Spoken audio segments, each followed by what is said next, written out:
ഷേരു ഒരു മണ്ടനാണെന്ന് ഷേരുവിന് തന്നെ ഒരു തോന്നലുണ്ട്. അതു താൻ മാറ്റിയെടുക്കണം. കേട്ടല്ലോ? ശരി ഷേരുവിന്റെ അമ്മാവാ.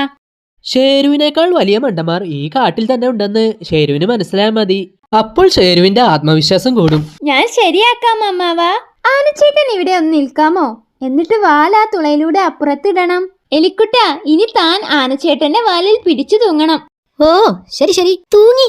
മതി, ഇനി ഞാൻ അവരെ വിളിച്ചോണ്ട് വരാം. ഒരു വലിയ പ്രശ്നമുണ്ട്, നിങ്ങൾ അത് പരിഹരിച്ചു തരണം. ദാ കണ്ടില്ലേ, ഇവരെ രക്ഷപ്പെടുത്താൻ എന്താണ് വഴി? ആദ്യം ശൂന്യൻ കഴുത പറ. അത് ഈസി അല്ലേ? ആനച്ചേട്ടന്റെ വാല് മുറിച്ച ഈ 2 പേർക്കും ഊരിപ്പോരാ. മണ്ടൻ, താൻ കേട്ടില്ലേ ഷേരു ഈ മണ്ടത്തരം? വേറെ വഴി ഞാൻ പറയാം. മരം പെയ്തെടുത്താ മതി. മരമണ്ടൻ, താൻ കേട്ടില്ലേ? ഇവരൊക്കെ തന്നേക്കാൾ മണ്ടന്മാരാ. ശരിയാ, മണ്ടന്മാരാ. ഹാവ്, ഷേരുവിന് ആത്മവിശ്വാസം വന്നു. പക്ഷെ ഞാൻ അതല്ല ആലോചിക്കുന്നത്. ആനച്ചേട്ടൻ ഈസിയായി തുളയിലൂടെ ഇപ്പുറത്ത് വന്നു. എന്നിട്ടും വാലും വലിയ എങ്ങനെ ഇപ്പുറത്ത് കുടുങ്ങി?